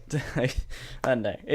Yeah. I did notice you said wobbly you when you were listing names. Yeah. When was that one was rare? Wobble was a rare boy. Yeah. What Um, what was the conditioning on that? Was it the same, or is it just the time you would rarely talk to me? that was the latest. So that was like 21 to 0 or whatever. Ah, I see. Yeah. So yeah, there would be little time of communication. Yeah, Wobbs was like 17 to 20. So like evening. Yeah, I think that was the most common one. Yeah. Yeah. I was wondering if like calling you Wobbs would make you sleepy or something. If exposed to this long enough. Maybe I should have continued this for another month, but changed up the times. Oh, how long was I out? What? Yeah. Like started calling you Wobbs in the morning, and then you're like, I've been really tired today. I don't know why. Like, yeah. I don't know. I don't think it was. I don't think you had enough exposure to it. But I'm glad you did notice at least somewhat there were more frequencies of weirder names. Yeah. Right. I won't say this was a complete failure. Yeah. But only because there was one minter, if we're going with those. That. Well, now it's official. You said it twice. Yeah. There you go. You're the minters. Continue. There was one minter that used Wobbly You, I believe was the one. It was one of the names, and they used it at the correct time, but it wasn't just after someone else had said it, and it wasn't, and they weren't one of the ones that I that were in the inner circle. So, could be a coincidence, but I think maybe there was some more subconscious effects than we realized. Because even though you didn't pick up on it, someone else used the correct name at the correct time without being told to. Right. I just thought that was my one small success that makes me feel like this wasn't a complete failure. Yeah. Still, the people who were aware were very good at playing along with my insanity, and clearly, as by your reaction, you didn't know about this ahead of time. Yeah, I found the one you were talking about. I think, but anyhow, yeah. Yeah, that's a cool thing you've done. I guess it would only work with someone like me, where my name is very changeable. Oh, I see. Or is that just? Oh, never mind. No, I was looking at a different one then. But that's interesting then. But no, I think that's something that could only work with my name, where people have put their own spins on it over the years. Yeah. Yeah, I don't know, if I do something like this again, I'm gonna have to be less subtle. But I figured you start subtle and you wind the dial up until someone starts to notice. You don't want to start too obvious. Right, and then subtle it down. Yeah, because then there's something afoot. Yeah. I feel like I've used the word afoot too many times in this segment. Something going on. Can we get a quick tally on screen? No. Unless you want to edit the video for this one. But yeah, I would say the mentors in the inner circle of Conspiracy 626 did a good job not letting you know about it, and at least making an effort to try and keep up. And I feel like that's worthy of a raccoon recognition. Possibly a doggo, maybe. I don't know. I'm still saving. I'm still waiting because I want someone to do something absolutely amazing. Yeah. Like super duper amazing, and give it to them then. So then everyone has to be like, aha. Wow. So you got to set the bar high. Yeah. Yeah, exactly. I mean, I can't set it at changing my name depending on what time of the day it is. Yeah. This is. I feel like I owe them something for dealing with my yeah, I mean, yeah, craziness. Especially since you're the perpetrator. But yeah, you're the ringleader, I think the you've mastermind. got to set the bar high. Yeah. So who's gonna set that bar? I'll let you minters find out. Yeah. Someone just like finds your address and sends you like boxes of chocolate. You're like, oh. No, I know, maybe. That might get an award. It might get a restraining order. Yeah, yeah. It's really a toss-up. Depends on how good the chocolate is. It depends on what quantity. Yeah. Yeah. It's a giant dog sculpture. That was on the top of the hot dog. So that's fun. Yeah, that was a good bit of fun timesness. Did you have anything game-wise to talk about? No,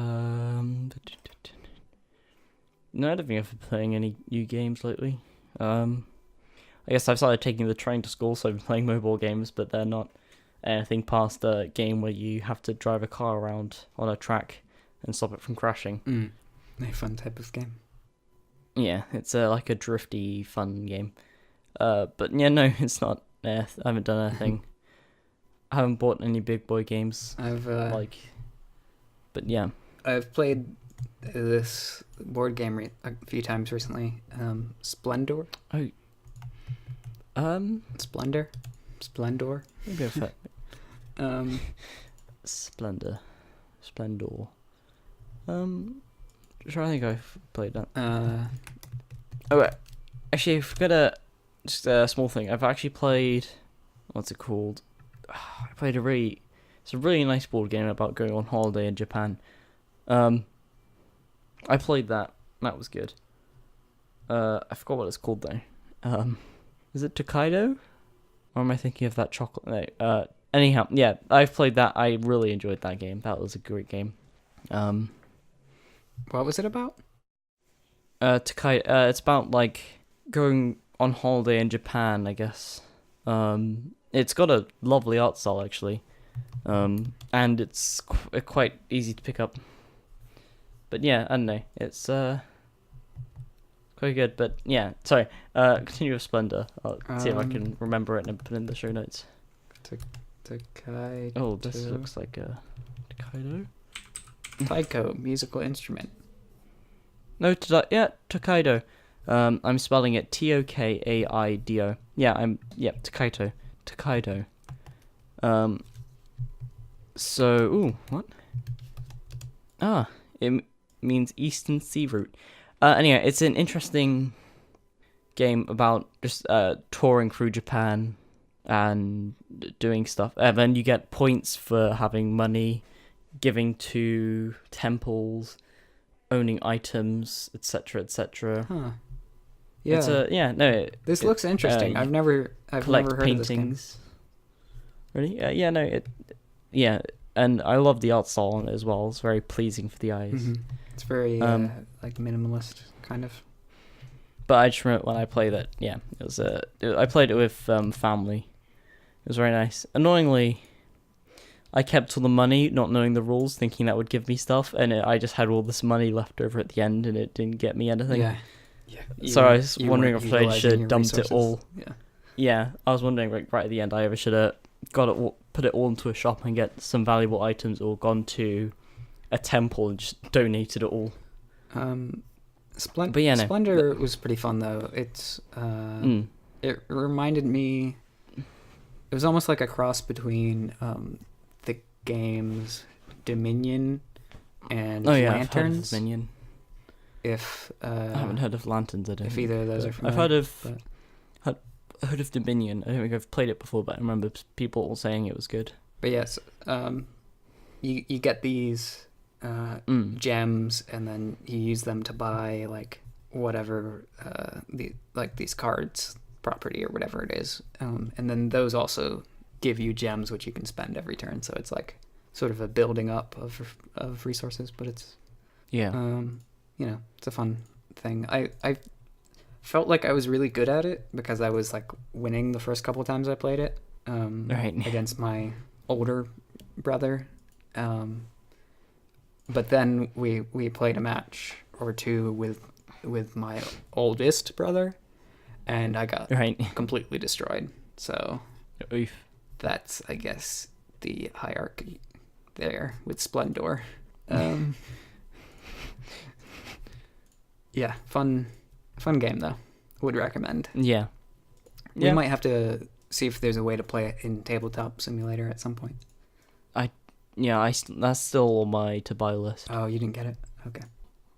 That'll be something. But yeah, That's some future date to do. yeah. Maybe there'll be an MBG. Yeah, maybe. Mabuga. Yeah. Really expanding the Minty Empire right now. I suppose a more traditional segment here as far as MBP goes. Is it something to do with the Switch? Yes, I've sent you this article. Ooh. What's to do with the State of the Switch survey. 2019. It's mostly I just find the survey data interesting. Yeah, right. It's this person just So, surveyed a bunch of people. Is this the... Yeah. So what is currently stopping you from owning a Switch for people who don't... Or should we just go for the... Well, there will be a link if people want to look through each one. But I haven't really... I kind of read over it when you sent me it, but... yeah, there's a lot of them. It's quite interesting to see all the... Which sponsors. Switch do you own? The gray controllers, the neon controllers, or other? I guess that would be other, because I have the Mario Hats one. You got your Switch oh, you pre-ordered it anyway. Yeah, no, I got the red and blue. I think I just say red and blue because if I have friends over who don't have a Switch, I can't be bothered to show them the different layouts, so I just say red or blue. Right. Yeah. That's easier, and so we don't get our controllers mixed up. Yep. Which of the following Nintendo published games do you own? Number 1 on the survey is Breath of the Wild. Number 2, Smash. Yep. Number 3 is Splatoon. Mario Kart. Splatoon. Yeah. Yeah, I'm sure that'll change when the new Pokemon comes out. Oh yeah. Yeah. I'm surprised Odyssey isn't too higher compared to the other ones. I mean, it's but third. the thing with actually the thing is with Breath of the Wild, because it was the launch title. I'm putting quotation marks there. Everyone had it. I remember I got the Switch and got Mario Kart with it, and then a family member just got me Legend of Breath of the Wild. So I think everyone who owns a Switch owns Breath of the Wild, and yeah.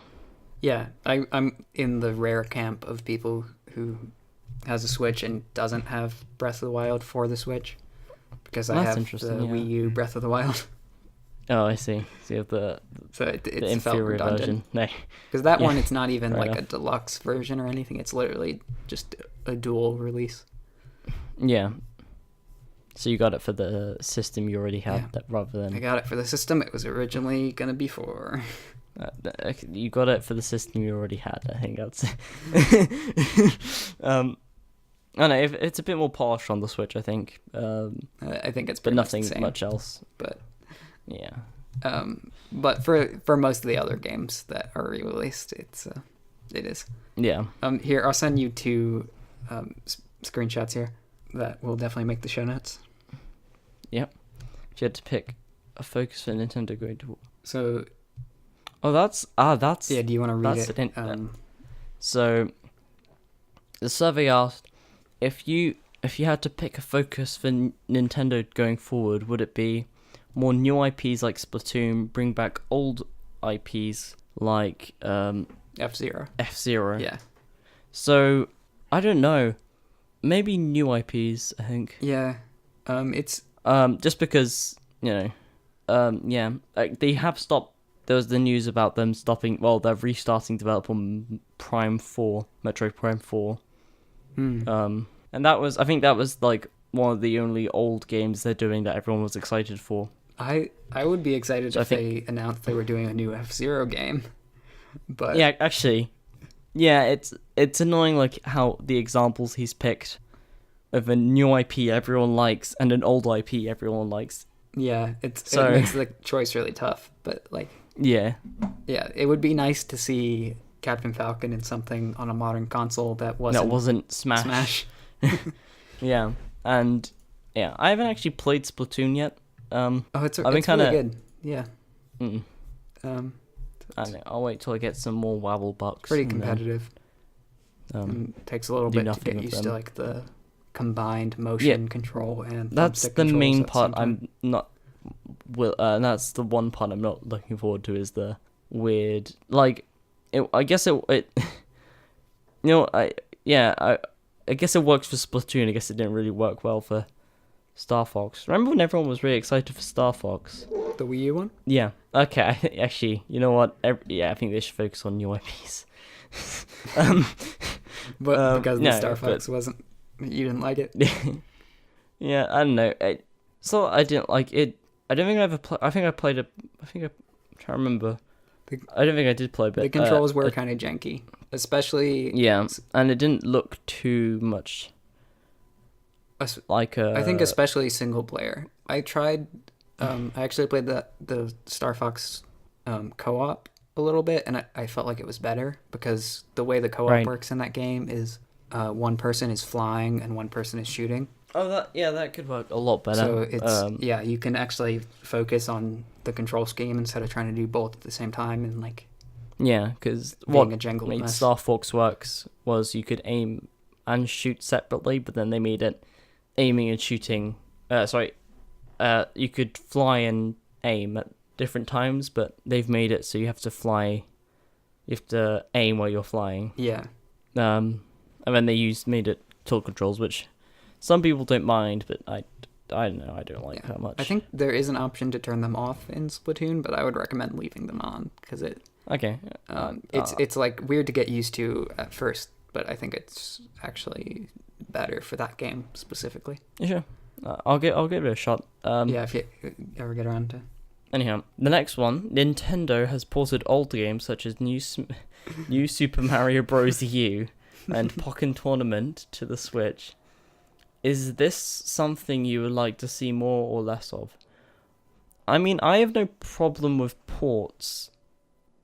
It's just the way they're doing it is annoying, the way they're advertising them. Yeah. So I would say more, because I know I would like to experience some of the Wii U titles I never would be able to experience. I would say less, because I'd prefer them to spend time on making new games. But... each to their own. But the first one, where it was like, do you want more new IPs or bring back old IPs, was like... Yeah. It was 55% to 45%. Like, that's pretty close to an even split. Yeah. So, Even This one's just brutal. People want all the ports. Yeah. 82% more, give us more ports of Wii U games. 18% Ska being sad in the corner. Scarsad.jpg. Yeah. I've been oofed by the statistics. Yeah. But yeah, that's interesting then. Ooh, preferred controller method. 58% Pro Controller. They are really nice, they're just expensive. Yeah, I've got the wired controller. That's nice for playing Breath of the Wild. I don't really like Mario Kart. How do you most often play the Switch? TV, handheld, tabletop at 3%. Actually, tabletop is one of those helpful modes though. I think I've played Fortnite at a friend's house before, and all I did was bring up the Switch, disconnect it, and then put it down on a table nearby, and we both played Fortnite I think that's together. probably something like everybody does. It's just, but not as often as the others. When you're answering a question like this, it's like, what is my preferred way of playing? It's probably not just with the kickstand. I normally find myself playing handheld because I'm normally just sitting in bed and pick up my Switch. I haven't played it in TV. I normally play it in TV mode if I have friends around and I'm doing Mario Kart or I'm playing Breath of the Wild for a long period of time. If I'm just picking it up, I'll just stay handheld because I may as well. But yeah. Whoa, that's weird. That's a weird. I'll send you this one as well. Okay. I think this one has just got to be people who are voting already know what is going to happen regardless, and they're just voting on the one that they think that they want, but they think is less likely to happen. Yeah. To show that there's an interest in it. Oh my gosh. Yeah, you can. Because it's like the top three here. F-Zero, Pikmin, and Metroid. F-Zero, Pikmin, and Metroid. That's like. Well, Metroid has been promised already. Right. I guess. Earthbound, we know nothing of. Animal Crossing, has that been hinted at, I think? Yeah, that's coming out this year. Okay, yeah. Star Fox, I guess too recent for them to bother to make a new one. Paper Mario, I guess they've already released a big Mario game. Mm-hmm. They're probably still recovering from the hex storm that was the last Paper Mario. I don't know what Golden Sun is. That's the only one I don't recognize. Or maybe I feel like I had the Game Boy Advanced version of Golden Sun. There must have been like a DS one or a 3DS one that I'm not aware of, but maybe not. Oh, I think I know this game. Yeah. Wii Sports is funny. Yeah, Switch Sport. Well, we have 1-2 Switch. Switch I think Sports. Yeah, I think 1-2 Switch makes up for Wii Sports, especially with like the super advanced HD rumble feature. Yeah. Actually, But then Pokemon being at the bottom of this list that's got to be because people already know they're gonna get a Pokemon game. Yeah, whether they Pokemon ask has for it or come not. out. Yeah. And so they'd rather put their vote towards something like F-Zero. Yeah. I don't think this actually reflects people's. Yeah. I was gonna say interest, because I know people are gonna buy that Pokemon game. Yeah. Just as a slight tangent, I just remember, like, speaking of like mechanics that could be used for a lot more. I remember the Wii U was used really well on the launch titles, which isn't that the DayZ game thing they released. And I remember something about like you would be looting someone, but that would be on your Switch, and you'd be looking up onto your TV. On your Wii U, and you'd be looking up onto your TV. Oh, Zombie U. Zombie U, that was it. Yeah. You'd be looking on your Switch to see. At the gamepad. Your Wii U, at the gamepad, to see where the for the looting stuff, and you'd look up to see if there was a zomboid coming. Yeah, like a zombie could attack you on the TV while you're looking down at the gamepad. Yeah. To loot. Yeah. I don't think apart from Pikmin, I don't think was there just nothing else that was used, or what do you mean? That used that feature? Were there any other games that used that? Like, I was just thinking that the HD Rumble hasn't been properly used either. Nintendo Land was actually. Oh yeah, I was thinking developers actually that weren't Nintendo use it. Which I think they did. But those are all Nintendo franchises, anyways. So. Yeah, I was just thinking that I can't Nintendo think of, always used. I can't think of examples, but I'm sure there were The last some. thing. Yeah, there definitely are some. It's just it's like how the Wii. I don't know. It feels like they're trying to do the Wiimote remote again. I think this is gonna sound like Sky's crazy conspiracy theory again, but I think the gamepad was intended to be used a lot more in Breath of the Wild to like display stuff simultaneously. Yeah, like the map and the camera and stuff. Probably backpedaled on a lot of that because they didn't want the Wii U version to be the superior experience when they're trying to sell this brand new console. Right. Yeah. Fair enough. But it feels like it could be used a lot more in Breath of the Wild than than it was. So we should say the MBP is right after this. Yeah. Mhm. This is the first one we haven't recorded before the main episode, actually. Right. So that should be interesting to edit. So we don't even know what we're gonna say. So actually, we will have hindsight on what we have just said, actually. So I don't know. All the apologies will be in the beginning of MBBC. I don't know. Nah, gotta keep it. Okay. Gotta keep it isolated. Gotta keep it sterile. Well, if somebody's just listening to it and the YouTube version separately later. They could be confused. Yeah, fair enough. So yeah, I hope you guys have enjoyed this the episode. Okay, so I know we said we were gonna rework the MBBC, but just this week, this month's been kind of behind schedule, so we have the 3 chapters as usual. But I think next month we will try and double that to get things moving along. Especially since we're behind bookwise, and I'll have to try read with in between exams. But I'm so bad at reading. I like not the process itself, but also mainly the like sitting down and committing to it. It's just bad at. Anyway, fair enough. Enjoy. Yep, I have a fun.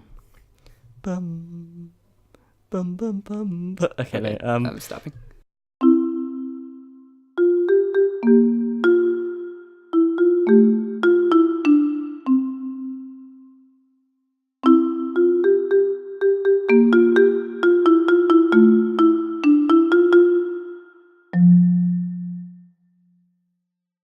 Chapter 7. Alrighty, so Chapter 7. Yeah. How did you find that? Sorry, I was looking at my notes here and See, staring straight at this name, and I forgot for a moment why this name was relevant. Paula Nancy Millstone Jennings. Oh, is that one That's the he's talking about how Vogon poetry is the third worst. Oh yeah, of course. Yeah, third worst after.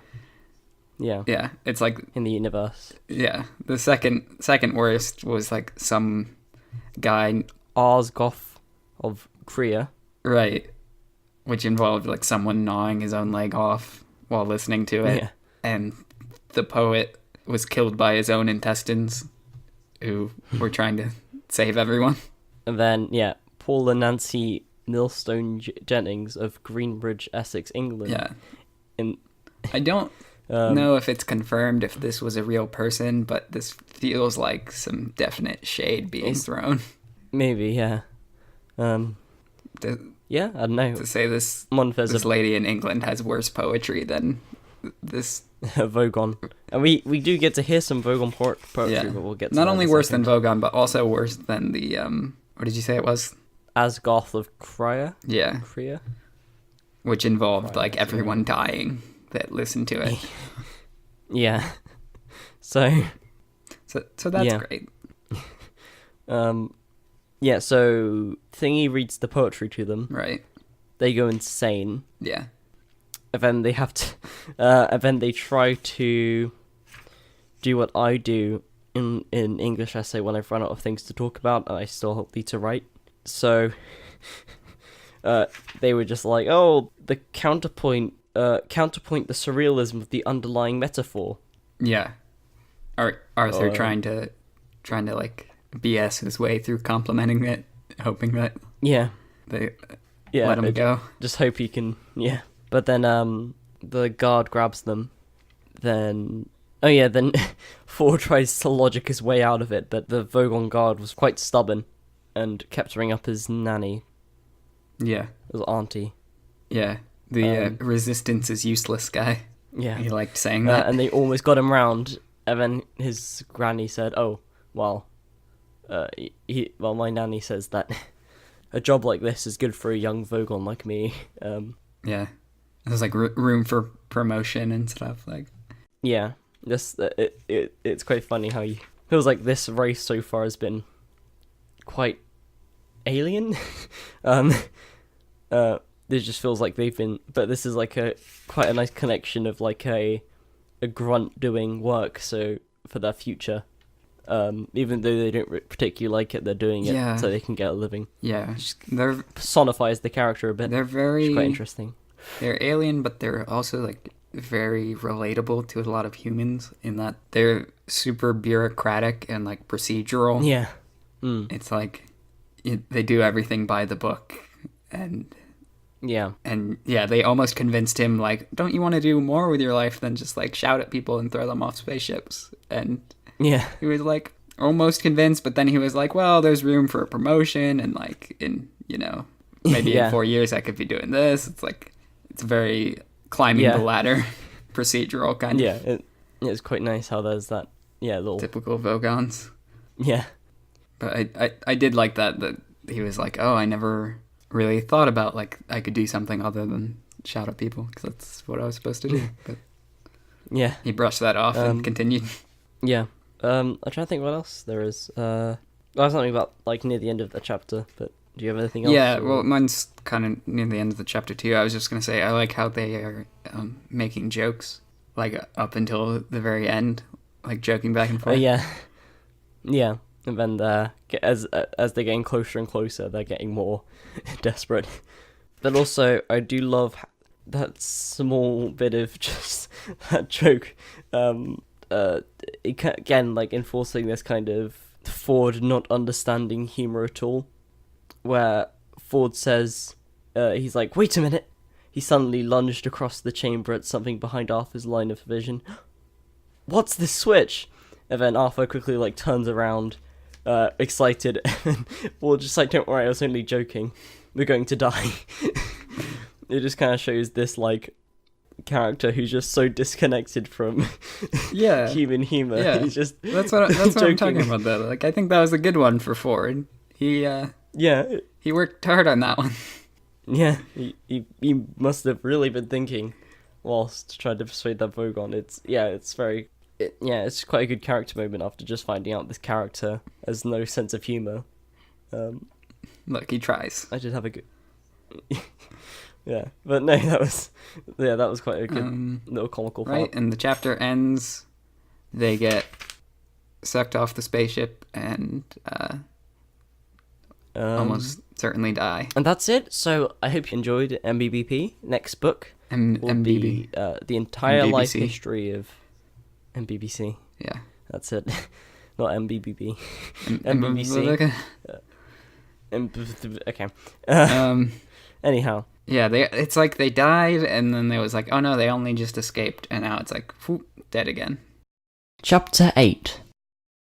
Chapter 8 it's another like Hitchhiker's Guide to the Galaxy little meme type deal.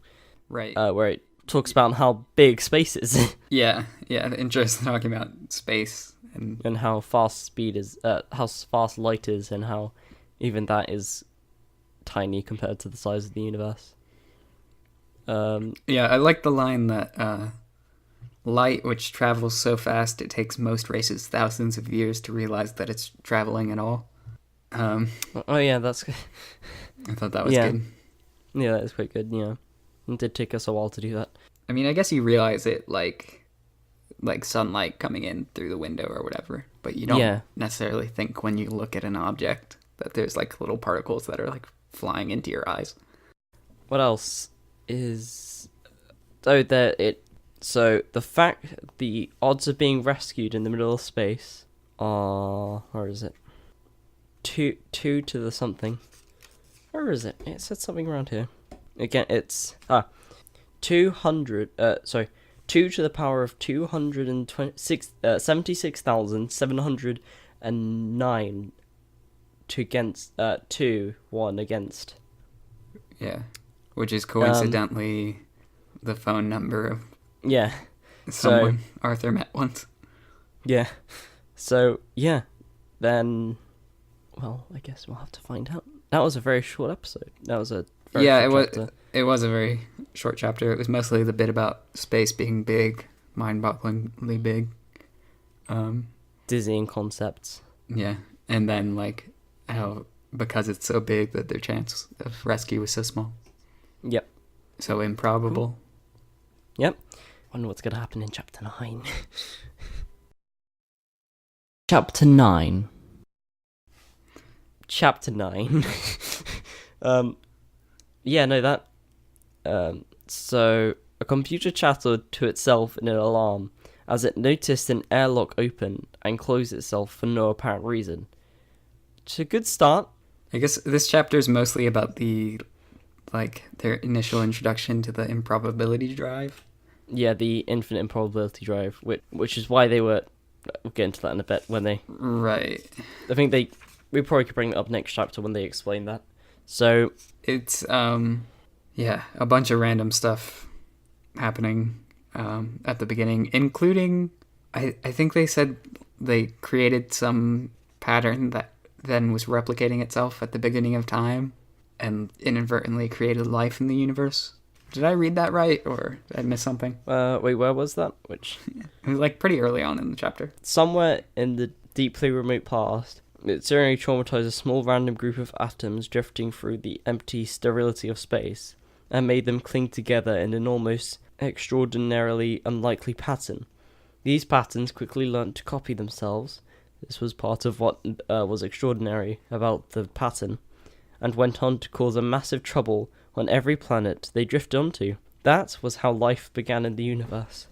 I guess I haven't read the chapter in a while, but I kind of missed that part. Yeah. Seems unlikely that they had just created life in the universe, but I suppose all of these things are incredibly unlikely. Yeah. So they then appear in Southend, as you do. So. Yeah. But everything is like there's giant babies at some point. Oh wait, I also like just before they get to Southend. The highest prime number. Hiding in a corner. Yeah. Yeah, hid itself away forever. Like a little. Yeah. Oh yeah, the highest prime number concealed quietly in a corner and hid itself away forever. Yeah, little joke for like the math nerds reading this. Yeah. So they kept their eyes closed, which makes sense because they would have popped out the socket. Maybe. I don't know. I think all I know is you don't explode, but I don't think your eyes pop out. I know. I think. Sorry, your eyes do pop out. I forgot. So they open their eyes, and they're in Southend, and then they go insane, which is lovely. That was one hell of a trip. Yes, said a passing maniac. Who was that? Asked Arthur. Who? The man with 5 heads and the elderberry bush full of kippers. I don't know, just someone. Just how like accepting they are of that. Weird stuff happening. They sat on the pavement and watched huge children bounce heavily along the sand, and wild horses thundered through the sky, taking fresh applies of reinforced railing to the uncertain areas. Which is odd. Yeah. I feel like some of the description is also just describing Southend, but... Yeah, I think the thing with the fat children is... Sorry, the huge children, because it's like a beach holiday destination, so you would have... Yeah, but like just the fact that they know they're not there, even like a normal description of that area is like it adds to them being on some kind of like hallucination. Yeah, and then the numbers of 2 to the power 100,000, blah blah blah. So I guess it's counting down from the number in the last chapter, which was 2 to the power of 276,709 against 1. And then it's counting down from that, I think. Right. What does it mean? And then just lots of custard just exploded everywhere as well. Yeah, and then Ford, I think, turned into a penguin. Yeah, he did. And Arthur was losing his limbs. But then regaining them as fast as he was losing them. I like the throwback to the digital watch.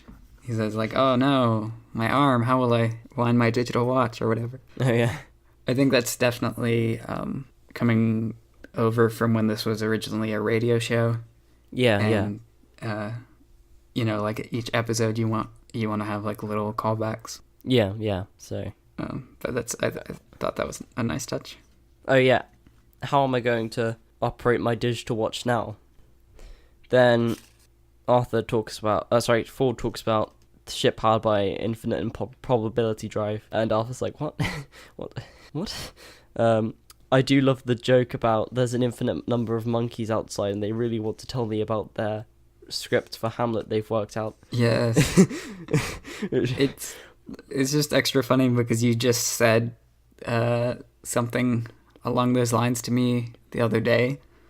Yeah, is it previous episode? Yeah, I just remember reading that and being like, oh yeah, that I had used that in a similar context. Yeah, well, not, the like infinite monkeys typing long enough create Shakespeare or oh, whatever. it was.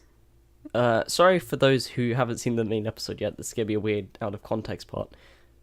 It was the raccoon and the mobile service. Right. Yeah. So anyhow, back to this. Yeah, that I do like it's another small humorous part. So yeah. Yeah. Yeah, and that's basically where the chapter ends with the monkeys and Hamlet. Yeah. Presumably, I think the word like normalization or something was in there. Yeah. Like as the numbers are counting down, everything's going to be normalized, and that's so I assume where the next chapter is going to pick up.